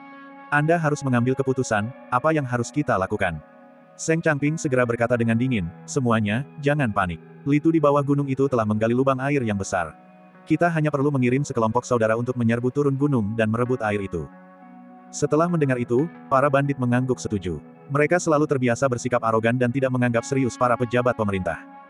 Seng Changping dan yang lainnya pergi ke gerbang Gunung Yandang dan melihat ke bawah. Melihat pemandangan di bawah, para bandit semuanya terkejut. Di bawah, mereka melihat Li Tu duduk di kereta, mengamati dengan tenang. Di sampingnya, beberapa ratus tentara makan dan minum dengan lahap. Mereka minum alkohol dan memiliki buah-buahan seperti semangka dan anggur, betapa nyamannya mereka. Beberapa tentara, merasa kepanasan, melepas pakaian mereka dan melompat ke dalam kolam air besar untuk berenang, seolah-olah mereka sedang berlibur. Hewan-hewan itu. Sialan, mereka menganggap gunung Yandang kita ini untuk apa? Resor liburan. Kami para pria menderita di gunung, dan mereka malah sangat menikmati diri mereka sendiri, itu membuat marah. Dalam sekejap, para bandit itu merasa kehilangan keseimbangan, mereka diliputi kemarahan dan kecemburuan. Para kepala suku, bagaimana kabar di atas gunung? Apakah kalian ingin turun dan bersenang-senang? Kata Li Tu dengan santai, mengambil sepotong semangka dan memasukkannya ke mulutnya, tampak sangat nyaman. Dasar pejabat korup. Sialan, bunuh dia. Hancurkan dia, aku ingin dia mati dengan kematian yang mengerikan. Para bandit berharap mereka bisa bertukar tempat dan pergi bersenang-senang. Dasar Litu, Seng Changping juga dipenuhi kebencian yang mendalam dan berkata, para prajurit, segera serang dan rebut air itu untukku. Atas perintahnya, puluhan bandit segera bergegas menuruni gunung. Para bandit ini ganas dan terbiasa bertarung dan membunuh. Melihat mereka mendekat dengan agresif, pasukan pemerintah di bawah terkejut. Chanen, hibur mereka dengan baik, kata Litu dengan tenang. Seketika itu juga, Li Chanen memberi perintah, dan beberapa ratus pemanah yang telah disiapkan, menembakkan panah mereka secara bersamaan. Desis hujan panah melesat di udara dan langsung menghabisi puluhan bandit. Ah! Tidak! Para bandit tidak mampu bertahan, dan banyak yang terkena panah. Mereka mundur dengan cepat, tetapi lebih dari 20 orang di antara mereka telah ditembak mati di tengah jalan. Oh tidak, kepala, dengan tingkah laku Litu seperti ini, dia menghalangi jalan keluar kita. Nuo Sidufuhu terkejut. Ekspresi Seng Changping tampak muram. Para bandit lainnya terus meratap tanpa henti. Sebelumnya memang biasa saja, tetapi setelah melihat pasukan pemerintah bersenang-senang di bawah, mereka merasa semakin gelisah dan tak tertahankan. Ini adalah taktik pengepungan dan pemancingan, meskipun orang-orang ini tidak mau menyerah, hati mereka sudah terguncang. Ini adalah strategi untuk menyerang pikiran. Para pemimpin, mengapa kalian bersusah payah jika hanya ingin air? Bagaimana kalau begini, siapapun yang bersedia meninggalkan benteng Liu Yun dapat turun dan makan serta minum sepuasnya, dan pemerintah akan memberi mereka jabatan. Bagaimana menurut kalian? Kata Litu dengan santai, dan seketika itu juga, semua orang di gunung tampak serius. Bab 109. Di Gunung Yandang, banyak bandit menyaksikan pemandangan ini, semuanya dengan perasaan campur aduk di hati mereka. Menyerah, itu mustahil. Semua orang tahu bahwa Litu terkenal di seluruh dunia, dan tangan mereka berlumuran darah, Litu tidak akan membiarkan mereka pergi. Namun, setelah kejadian ini, mereka sudah merasakan kekalahan yang mendalam di dalam hati mereka. Benteng Liu Yun yang tak tertembus itu berada dalam bahaya besar. Terlebih lagi, sikap Litu yang angkuh dan sombong, mempermainkan mereka sesuka hatinya, membuat para bandit yang sombong itu merasa sangat frustrasi dan kehilangan semangat bertarung. Seng Changping melancarkan beberapa serangan berturut-turut, tetapi semuanya berhasil dipukul mundur oleh Li Chanen yang memimpin para pemanah. Pada saat ini, mereka telah sepenuhnya menjadi binatang buas yang terperangkap. Seng Changping, saya katakan bahwa dalam waktu 3 hari, jika Anda tidak memimpin pasukan Anda untuk berlutut dan turun dari gunung, saya pasti akan menghancurkan benteng ini. Sekarang, apakah Anda mempercayainya? Litu berbicara dengan acuh tak acuh, dan ekspresi Seng Changping tampak buruk. Litu, jangan terlalu cepat berpuas diri. Seng Changping berbicara dengan nada kesal, mengepalkan tinjunya. Apapun yang terjadi, dia tidak akan mengakui kekalahan di hadapan Litu. Langit sudah gelap, aku, Li, bersiap untuk kembali dan beristirahat. Jika Anda sekalian berubah pikiran, Anda bisa turun gunung untuk menemuiku kapan saja. Litu berbicara dengan santai, melambaikan tangannya, lalu pergi dengan kereta kuda. Malam tiba dengan tenang. Malam itu, Litu mengumpulkan semua jenderal. Setelah kejadian hari itu, para jenderal tersebut kini tampak gembira. Karena mereka semua memahami bahwa begitu benteng Liu Yun mengalami kekurangan air, itu pasti tidak akan bertahan beberapa hari. Tuan Litu, Anda benar-benar seorang jenius. Saya tidak tahu berapa banyak pasukan kekaisaran di benteng Liu Yun yang tidak berdaya melawan mereka, tetapi sekarang, benteng itu dapat ditembus dalam 1 atau 2 hari.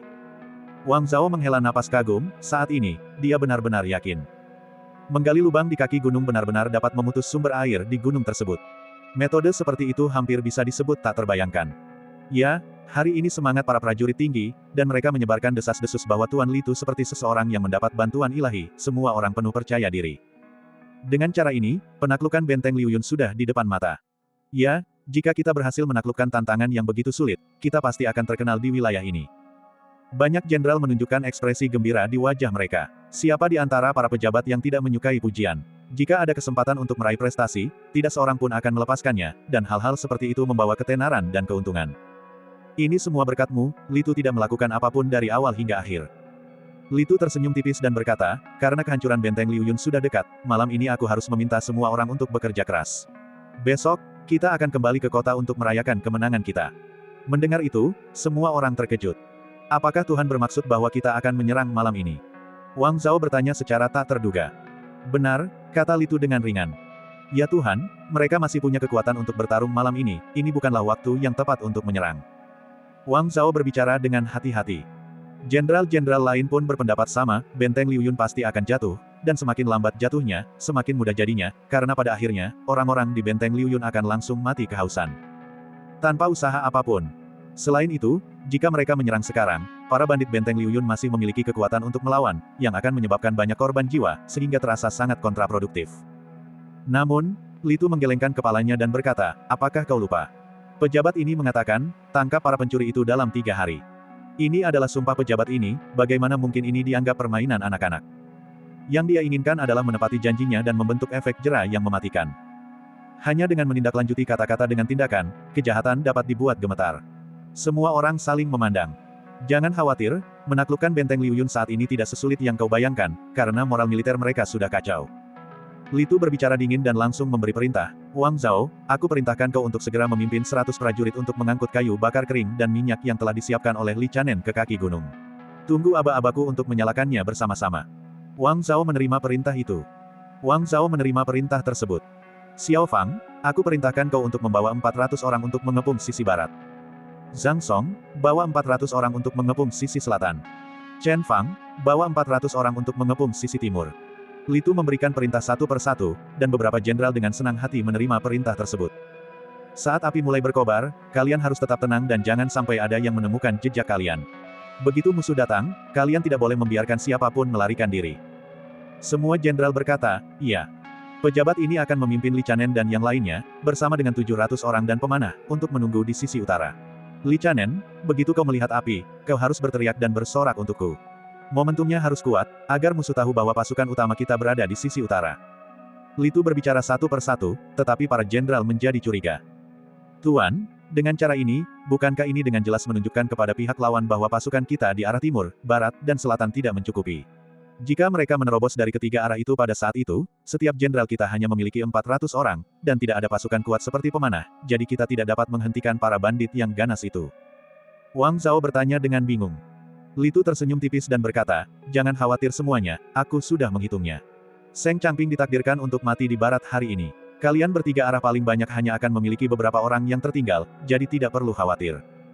Mendengar itu, semua orang agak curiga, tetapi saat ini, mereka tidak bisa membantah perkataan Li Tu, jadi mereka hanya bisa menerima perintah militer satu persatu. Ah, Tuan Wang, meskipun Tuan Li Tu sangat kuat, pada akhirnya beliau terlalu menyukai pencapaian-pencapaian besar. Jelas strategi terbaik adalah menunggu beberapa hari. Benar, dan strateginya pasti akan membuat para bandit itu melarikan diri ke arah timur, barat, dan selatan. Benteng pertahanan telah hancur, tetapi para pencuri gunung tidak dapat dibunuh. Saat meninggalkan tenda besar itu, semua orang merasa sedikit tidak senang. Namun, Wang Zhao berteriak dingin dan bertanya, semuanya, jangan lupa, jika bukan karena Li Tu, kita tidak akan memiliki kesempatan untuk menembus benteng Liuyun sekarang. Masih mempermasalahkan sedikit korban. Lagi pula, Tuan Li Tu ingin menjaga martabat istana kekaisaran. Dia berwajah dingin dan tanpa ampun, semua orang sangat terkejut, seolah-olah mereka tidak mengenali Wang Zhao yang sekarang. Tuan Wang, jangan marah, kami pasti akan mengikuti instruksi. Semua jenderal tidak berani menyampaikan keluhan apapun. Waktu berlalu begitu cepat, larut malam. Setiap unit telah mengikuti arahan Li Tu, menuju titik-titik penyergapan, dan memasang jebakan. Li Tu mengatur para pemanah dan menyuruh Li Chanen membawa 300 orang untuk menggali jebakan dan sebagainya. Berikan perintahku, nyalakan apinya. Li Tu memberi perintah, dan seorang utusan berlari keluar dengan kecepatan penuh. Wang Zhao menerima perintah itu dan segera membawa 100 orang untuk menyalakan api di mana-mana, membakar kayu bakar kering dan minyak. Tiba-tiba, di kaki Gunung Yandang, api berkobar, jejak api, seperti naga ganas, melesat cepat menaiki Gunung Yandang. Vegetasi di Gunung Yandang dengan cepat terbakar, menjalar hingga ke puncak. Separuh langit diterangi oleh api, dan seluruh gunung menjadi gua berapi. Tiba-tiba, seluruh Gunung Yandang bergetar karenanya. Api, api! Cepat, ini terbakar. Padamkan apinya. Seketika itu juga, seluruh benteng menjadi panik. Para perampok yang sedang tidur menerima kabar tersebut, dan mereka benar-benar ketakutan. Apa? Ini benar-benar terbakar. Tidak bagus, apa yang harus kita lakukan? Tidak ada air, kita tidak punya air. Banyak orang bahkan tidak berpakaian dengan benar sebelum bergegas keluar. Api berkobar di mana-mana, dan seluruh benteng berada dalam bahaya besar. Terkejut, seketika itu juga, semua orang di benteng itu tertegun, ketakutan hingga kaki mereka lemas. Seng Changping juga terbangun. Ketika dia melihat api berkobar di benteng, dia terkejut. Semuanya sudah berakhir, bentengku sudah hancur. Wajahnya pucat pasi. Saat itu, dia benar-benar merasa putus asa. Biasanya, akan ada tempat penyimpanan air di benteng untuk memadamkan api, tetapi sekarang, Li Tu telah memutus sumber air di gunung, dan mereka hanya bisa menunggu kematian. Saudara Seng, waktu tidak menunggu siapapun.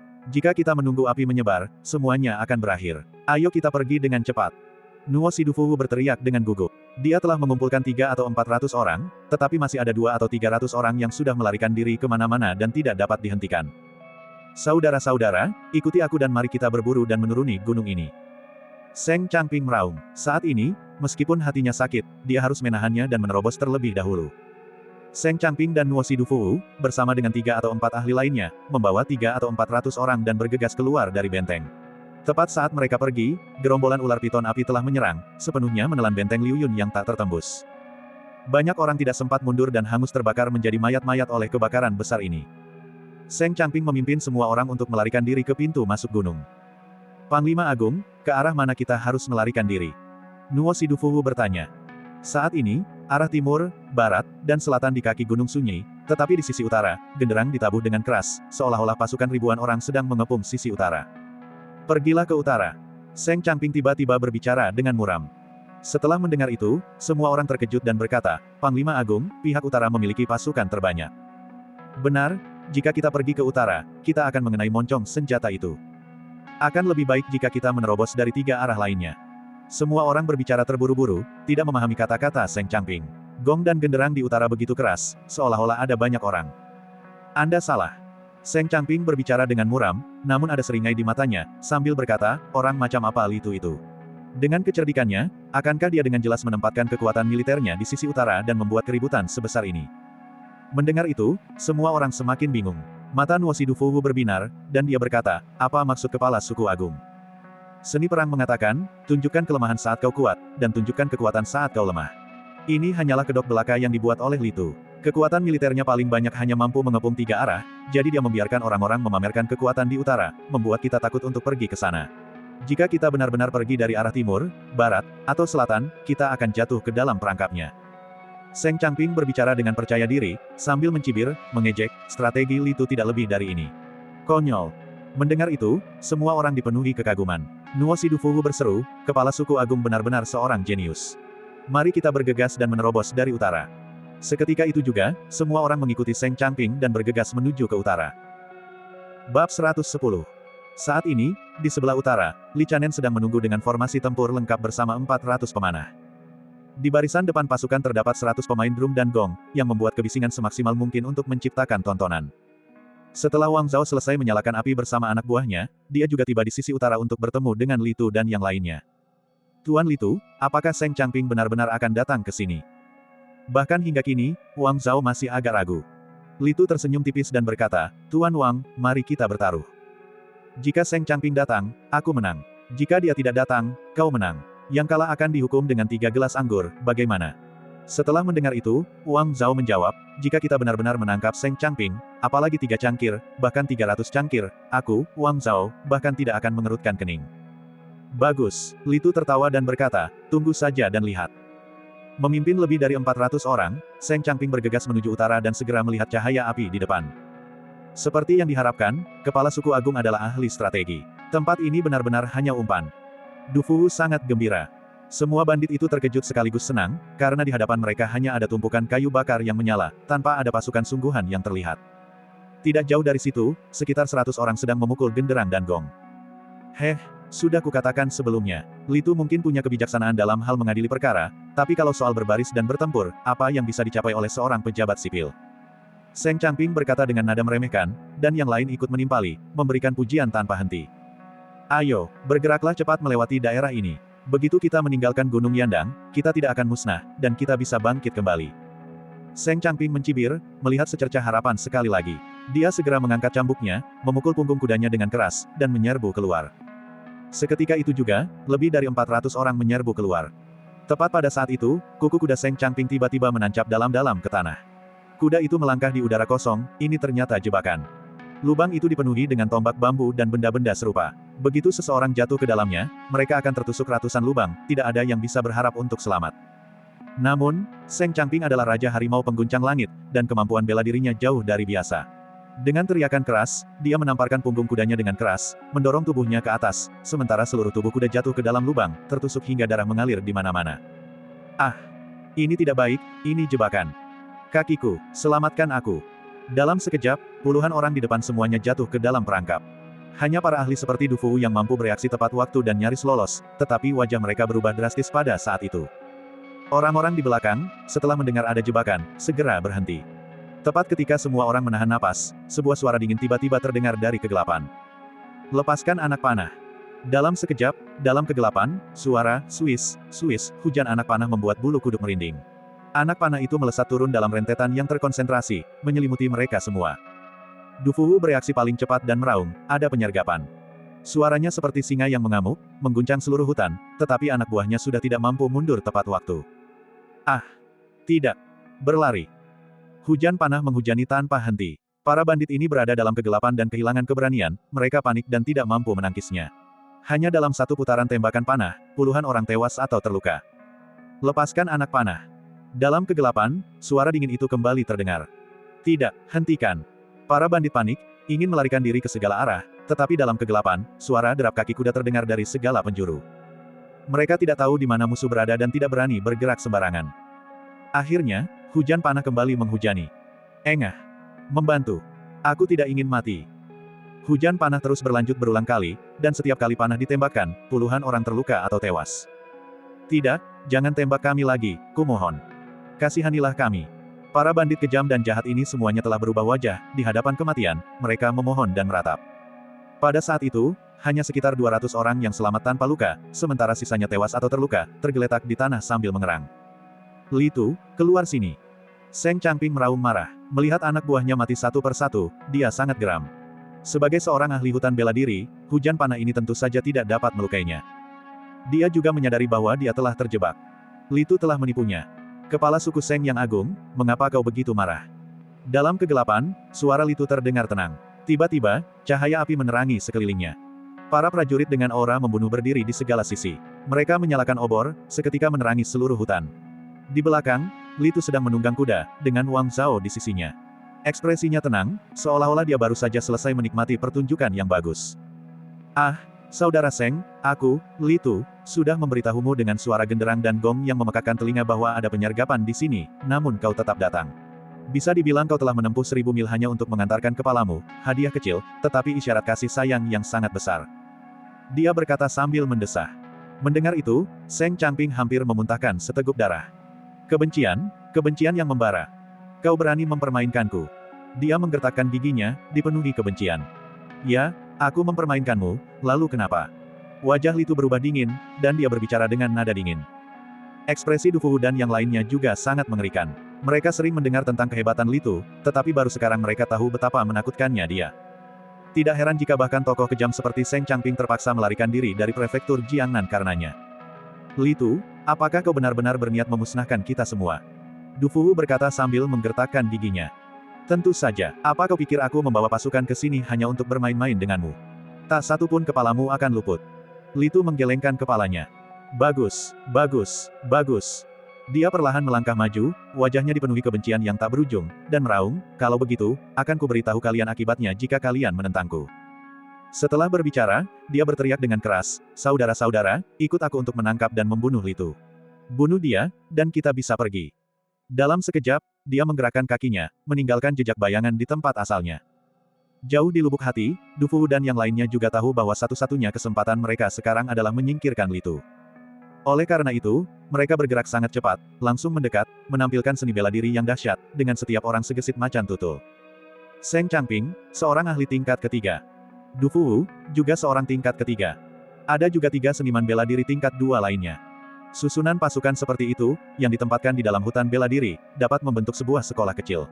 Dapat dikatakan bahwa di antara pasukan resmi, tidak ada yang bisa menghentikan mereka. Hentikan mereka. Lindungi Tuan Litu. Membunuh. Di depan Litu, puluhan tentara pemerintah mengepung mereka, ingin menghentikan mereka. Namun bagaimana mereka bisa menghentikan orang-orang seperti itu? Kemanapun Seng Changping dan yang lainnya pergi, hanya dengan lambaian telapak tangan atau gerakan tangan, orang-orang di sekitarnya langsung terlempar. Beraninya kau menghina tuanku. Li Chanen bereaksi paling cepat. Dia melangkah maju, menghunus pedang panjangnya. Dia juga seorang seniman bela diri tingkat 2, dan kemampuan bela dirinya tidak lemah. Namun Seng Changping bahkan tidak menoleh ke belakang. Dia menyerang beberapa kali dengan pukulan baliknya, setiap gerakan mematikan dan ganas, membawa kekuatan dahsyat, seketika memaksa Li Chanen mundur. Litu, bersiaplah untuk mati. Sesaat kemudian, Seng Changping sudah sampai di dekat Li Tu. Dia melompat dan memukul Li Tu dengan ganas. Dilancarkan dengan penuh kebencian dan kekuatan penuh, kekuatan pukulan ini cukup untuk membunuh seekor sapi jantan. Tuan Li. Hati-hati. Wang Zhao dan yang lainnya terkejut, tetapi di hadapan orang-orang dengan peringkat seperti ini, mereka sama sekali tidak bisa ikut campur. Li Tu melirik dingin, bahkan tidak turun dari kudanya. Tiba-tiba, dia mengangkat tangan dan menangkis dengan serangan telapak tangan. Telapak tangannya terasa dingin, dan cahaya ungu berkelebat. Bang! Dengan suara teredam, Seng Changping tiba-tiba terlempar ke belakang, mendarat di tanah, terhuyung-huyung berdiri, wajahnya berubah drastis, bibirnya memucat.